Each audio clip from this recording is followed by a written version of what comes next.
dari nerakanya Allah, masuk surga Allah. Amin ya rabbal alamin. Tidak panjang kala memanfaatkan waktu yang insya Allah sampai jam 4 sore saja.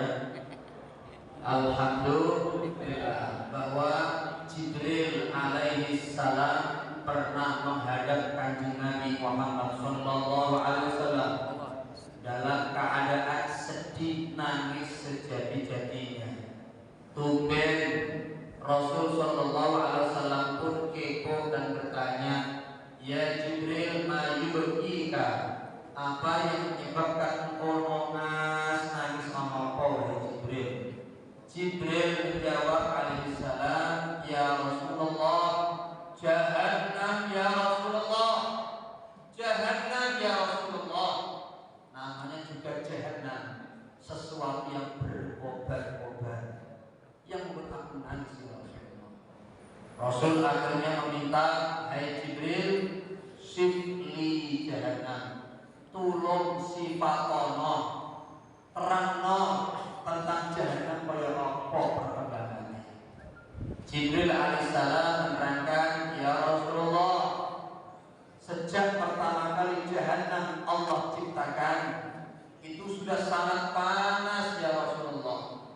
Ternyata Allah perintahkan dipanaskan, dikobarkan panasnya sampai 1000 tahun, hatta marrat, sampai memerah rak warna api ini, dan belum pernah kita lihat sebelumnya, karena itu neraka. Kemudian ternyata dikobarkan lagi atas perintah Allah 1000 tahun berikutnya, hatta biyadhat, sampai memutih putih.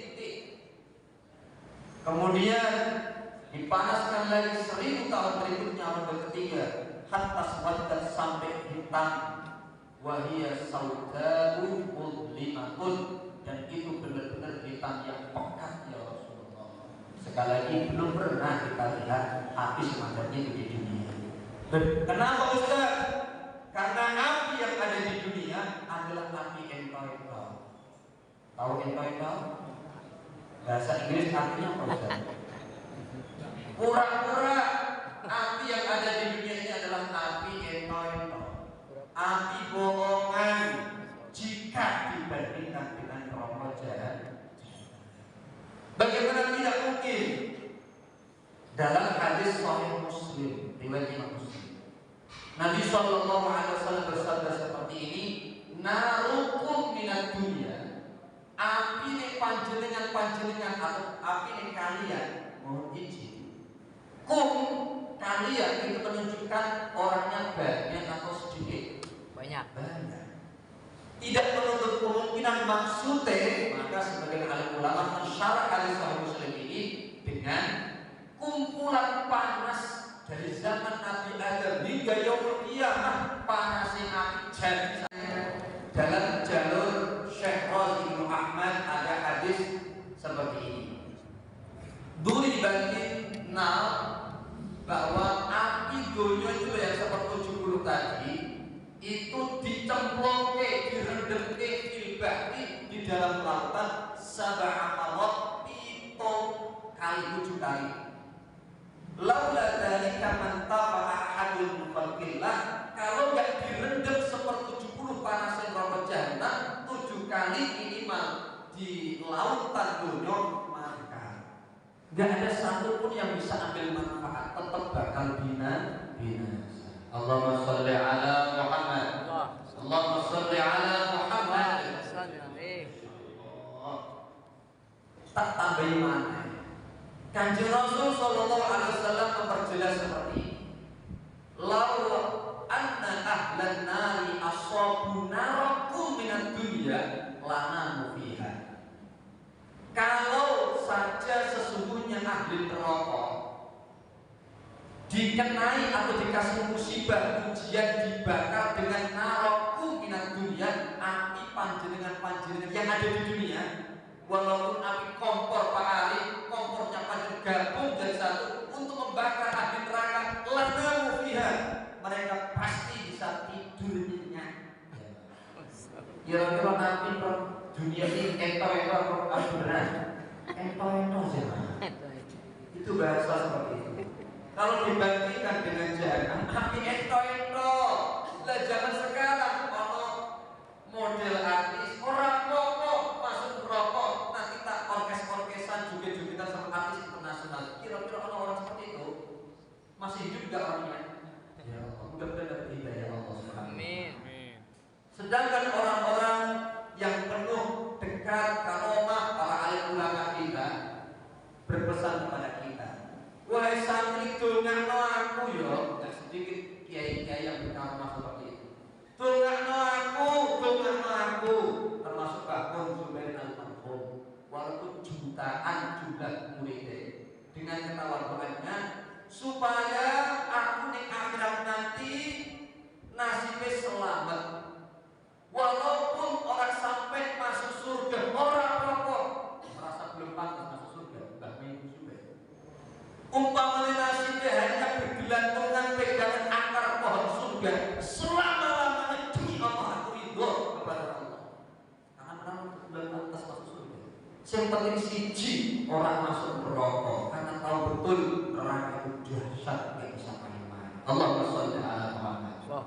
Pantesan Kanjeng Rasul sallallahu alaihi wasallam satu doa yang paling beliau ucapkan seumur hidup beliau, seumur kisah beliau, Rabbana atina fid dunya hasanah wa fil akhirati hasanah wa qina adzabannar.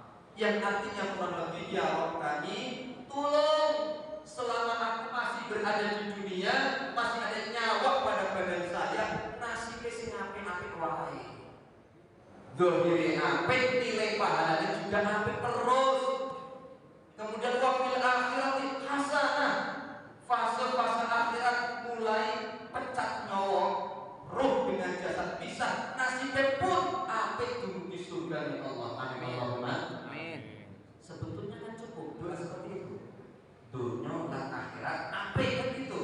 Ternyata waqina adzabannar, dan pastikan Gusti Allah tolong lindungi kami, jauhkan kami, selamatkan kami dari neraka.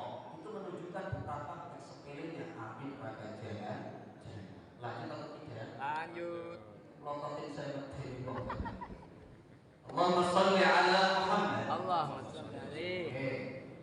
Itu sekedar khauf, ancaman dan sesuatu yang menakutkan agar panjenengan menghindari dari neraka. Tapi sisi lain Islam itu kan ada istilah roja, khauf ada, roja juga ada, solusi untuk harapan. Ternyata alhamdulillah ada belasan amalan-amalan yang diperinci Kanjeng Nabi Muhammad sallallahu alaihi wasallam sebagai harapan kita supaya selamat dari rokok, pantas masuk surga ya Allah. Amin Allahumma. Amin Allahumma. Dan bahasanya Rasul luar biasa. Bahasa Rasul dari belasan amaliyah ini adalah haram neraka. Haram neraka. Siapapun yang mendawamkan amalan ini haram terhadap neraka. Kita ingin bahasa ini.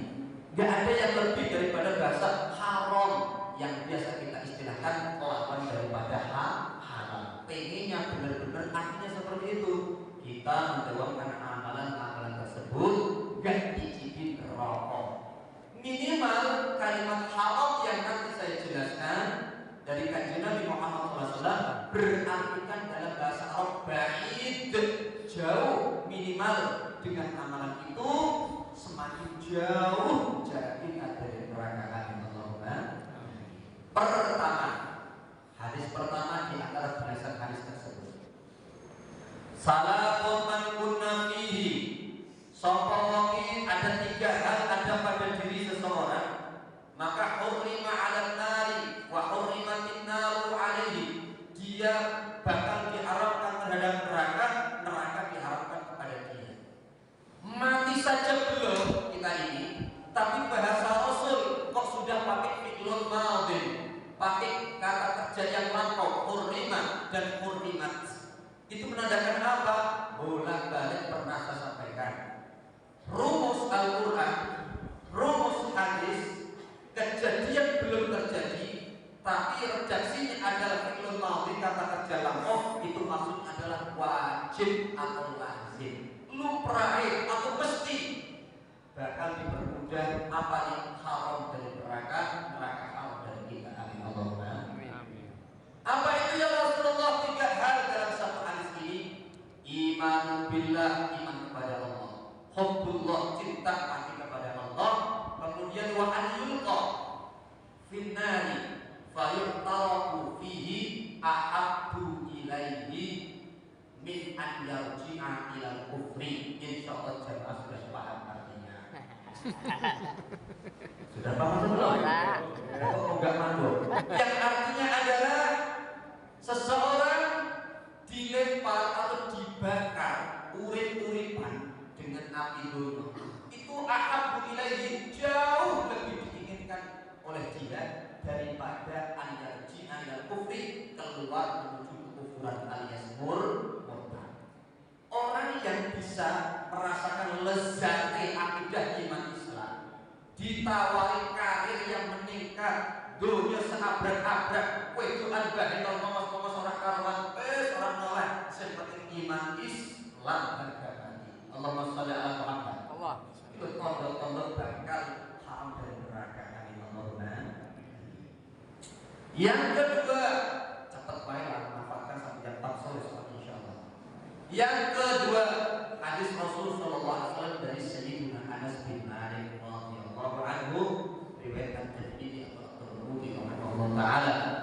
Man hafadha, sapa wonge muhafadzah. Perhatikan kalimat tadi hafadha. Kebanyakan redaksi adalah hafadha. Hafadha apal. Hafadha apalan dimurojaah terus. Dalam bahasa Arab seperti itu. Mendawamkan, melestarikan amalan atau apalan.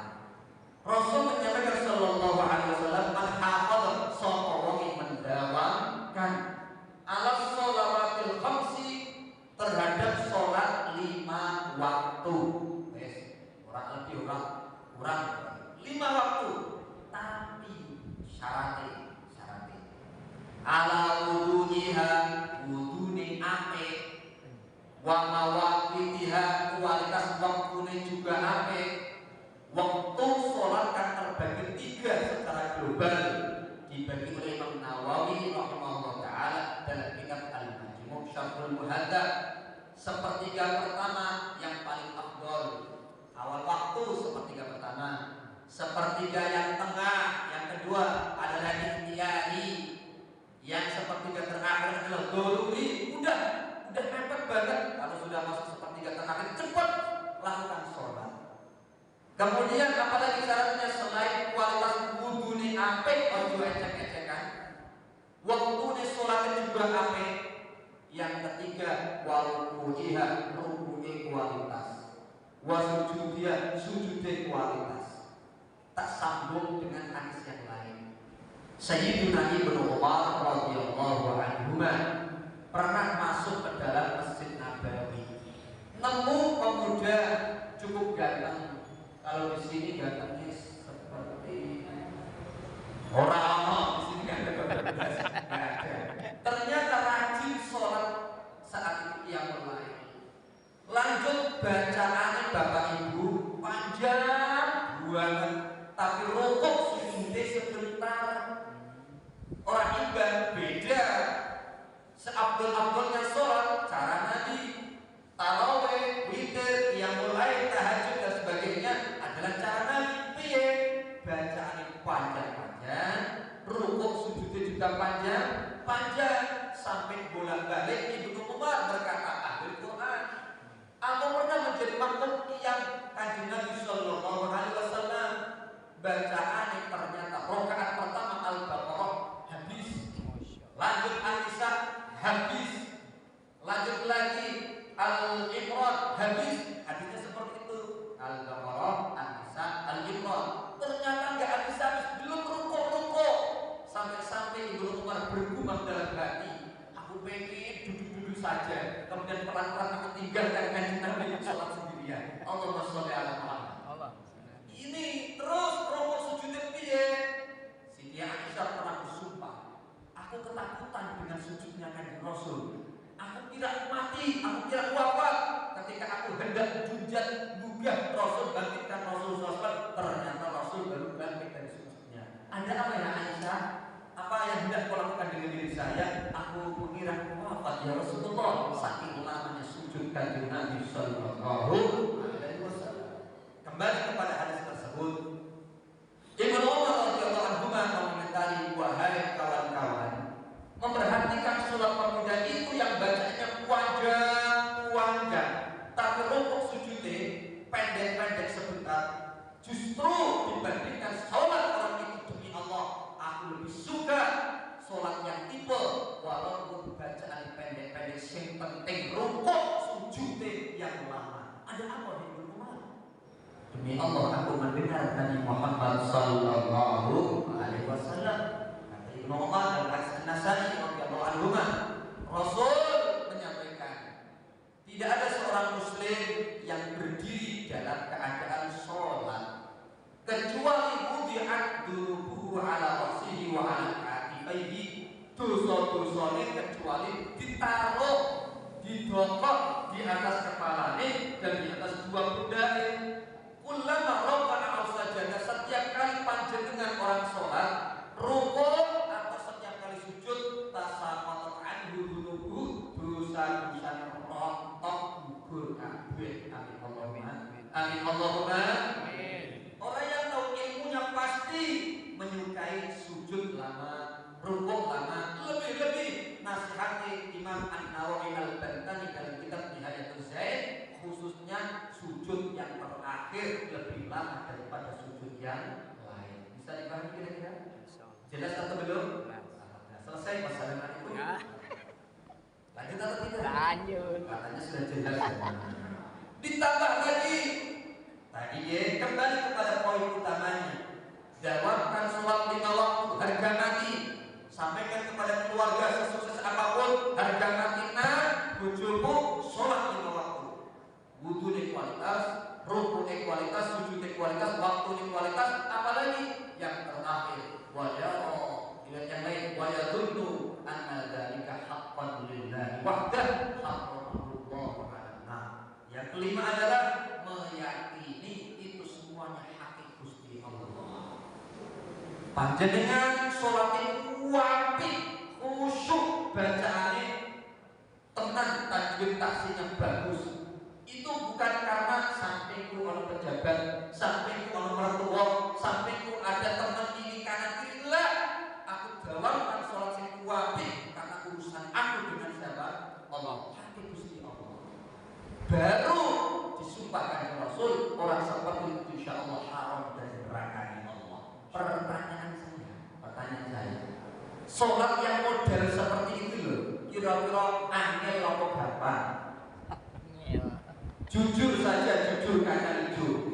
Sholat dengan penuh keyakinan, khusyuknya ini, kualitas wudu dan waktunya, jawabkan seperti itu. Kira-kira gampang apa uangnya? Orang gampang apa uangnya? Masya Allah. Kalau dalam hadisnya sanad Sayyidina Ubadah bin Samit mirip, tapi akhir hadisnya berbeda.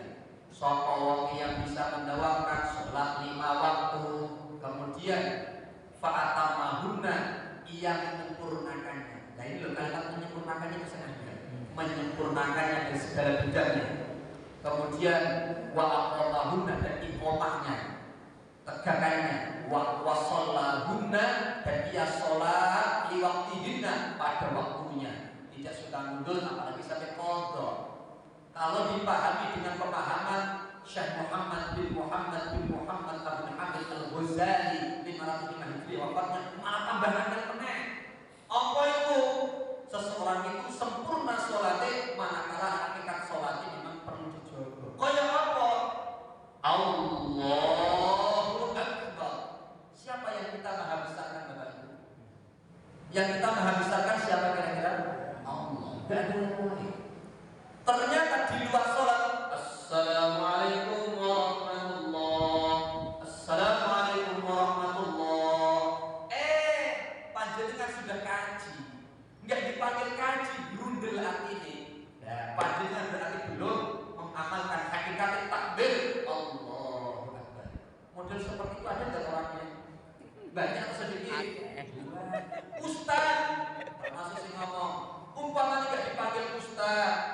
dipanggil haji, nggak dipanggil MC, bla bla bla bla bla. Kok artinya berendul? Berarti orang itu belum mengamalkan hakikatnya. Allahu Akbar. Kira-kira hanya apa uangnya? Orang gampang. Orang gampang. Ya salah. Belum lagi panjenengan sudah ikrar. Alhamdulillahirabbil alamin. Segala bangga dan sombong puji syukur hanya untukmu ya Allah. Di luar sholat ngaku seperti itu suka dipuji. Enggak dipuji grundel hati ini. Sama saja belum hakikat sholat, belum mengamalkan sepotong ayat Allah. Subhana rabbiyal azim wa bihamdi. Subhana rabbiyal a'la wa bihamdi. Maha suci Allah yang paling tinggi, yang paling berhak sombong dan bangga. Kita di luar sholat suka sombong, apalagi menghina orang, berarti belum melakukan hakikat sholat. Lagi-lagi angel apa gampang.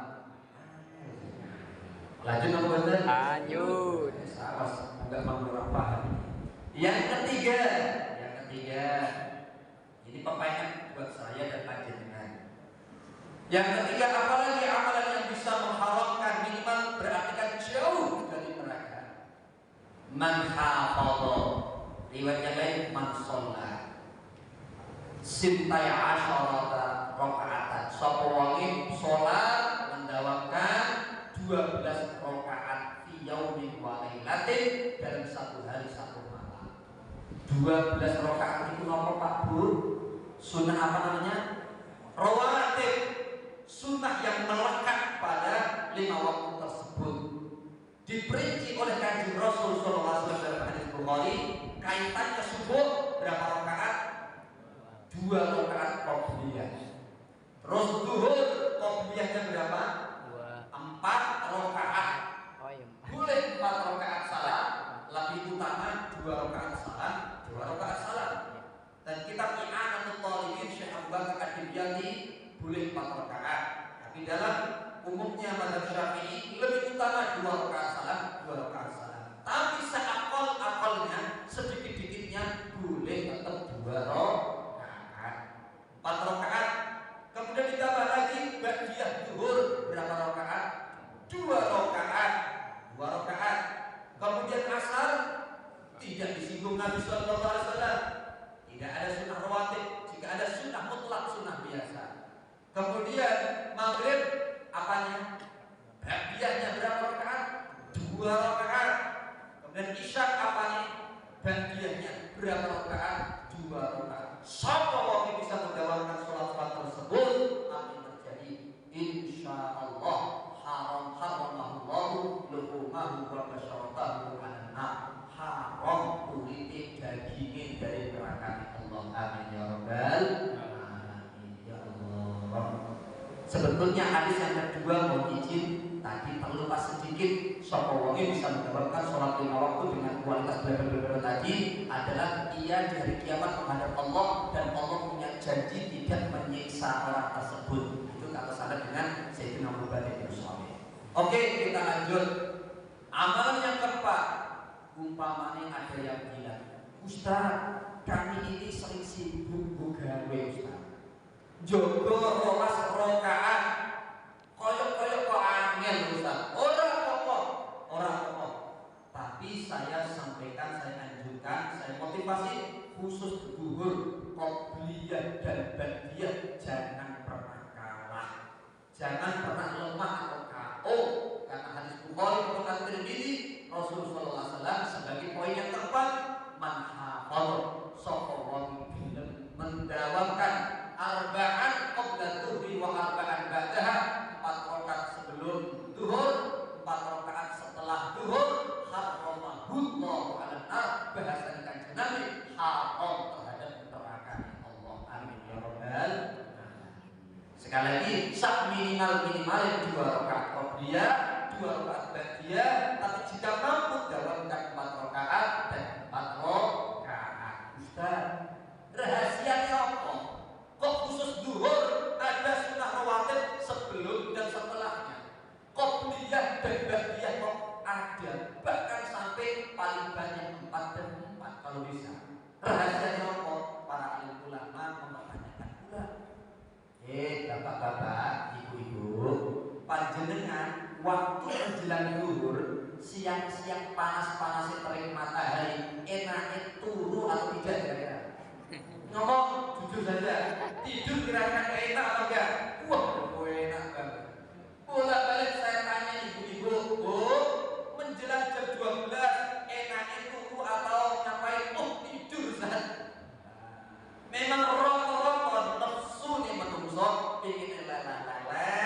betul gawe, betul bersih-bersih rumah, akhirnya tidur pules.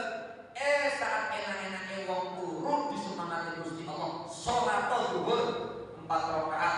Kalau perlu jangan kalah, qobliyahnya 4, ba'diyahnya 4. Sholat yang demikian di panas-panasnya terik matahari bakal diganjar oleh Allah, bakal halal dari berakanya. Amin Allahumma Amin. Memang angel Pak angel, tapi ayo gandeng tangan saling menyemangati. Masih ada waktu jam berapa? Masih. Sisa berapa jam?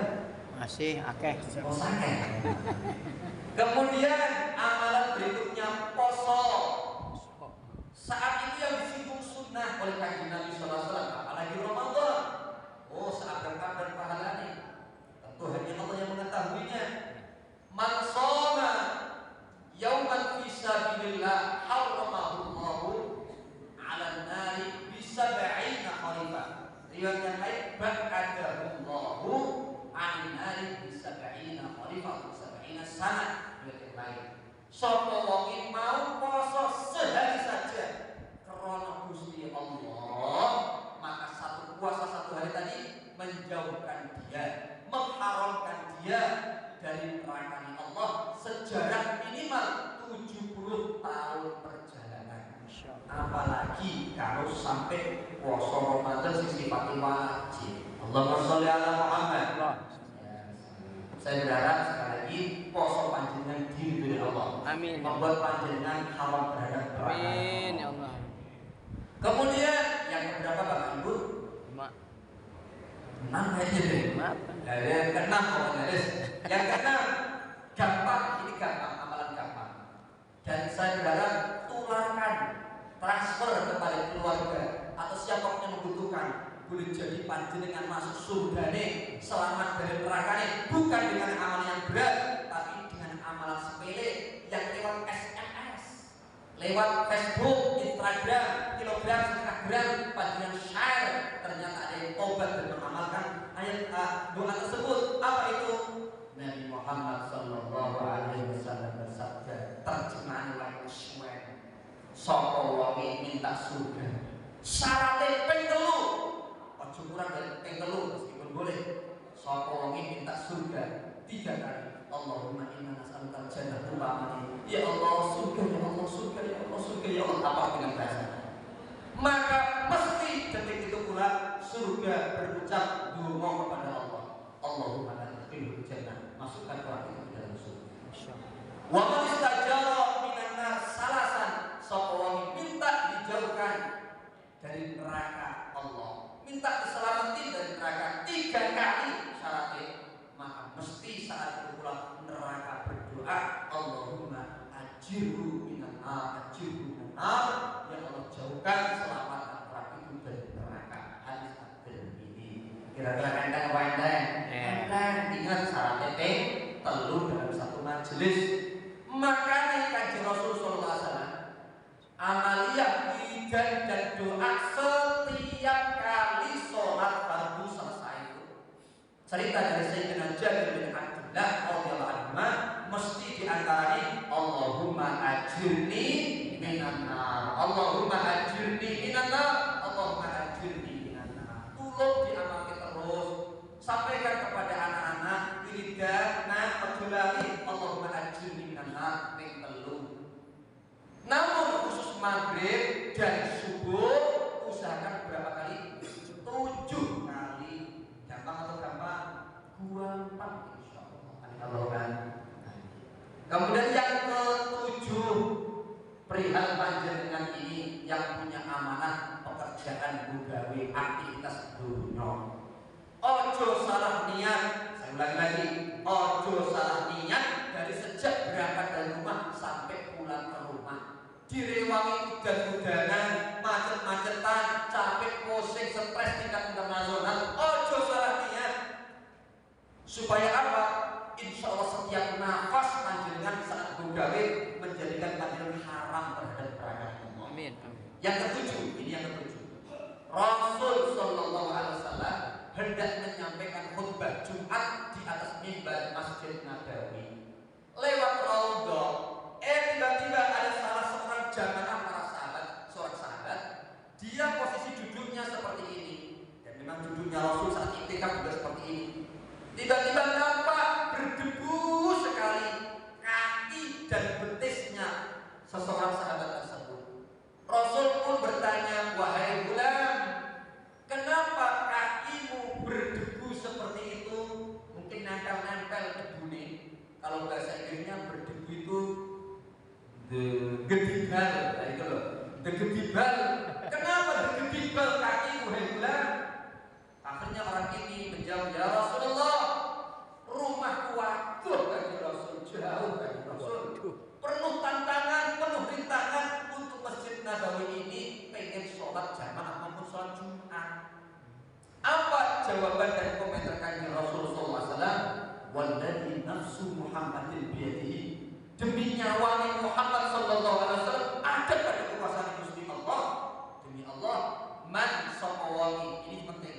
Ibarat qadamahu, dua kaki kok berdebu, becek, lelah letih, ngap-ngapan. Fisabilillah, dan itu di jalan Gusti Allah. Itulah benar. Di jalan Gusti Allah, haramahu Allah, bakal diharamkan terhadap neraka Allah Subhanahu wa taala. Mohon izin. Apakah hadis itu khusus untuk orang yang Jumatan? Tentu tidak. Walaupun tekstual tadi sebut urutnya adalah Jumatan, tapi kanjeng Rasul menyampaikan tidak khusus Jumatan, tapi yang penting fisabilillah. Bisa dipahami maksud saya?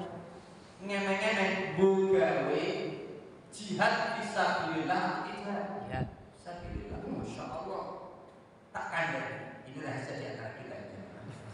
Rasul esok-esok jalan bersama para sahabat, nemu seseorang yang gagah kuat luar biasa, tengah bogai peng-pengan, banting tulang-tulang dibanting, yakni membelah kain bakar. Spontan para sahabat terletuk ngomong seperti ini, andainya kekuatan orang itu, orang gagah itu kekuatannya dibuat jihad perang fisabilillah saja, itu lebih afdal daripada hanya bukan seperti itu. Paham ya? Apa komentarnya kanjeng Rasul? Lah taqulu hakadha. Aja ngomong seperti itu. Aja ngomong seperti itu. Emang kenapa kanjeng Rasul? Nah, lewat celetukan ini ada manfaatnya. Keluarlah sabda kanjeng Rasul sallallahu alaihi wasallam. In kana yas'a, jika itu orang begawe merekan tangan banting tulang, sirah jadi kaki-kaki saja. Ternyata tujuannya adalah untuk ngayomin bantu kerumatin ala waladin simon, anak-anak sing masih cilik-cilik itu loh, anak cilik-cilik, baik anak kandungnya maupun yang lain, meskipun secara konotasi bahasanya walad adalah anak kandung, maka insya Allah itu tetap fisabilillah.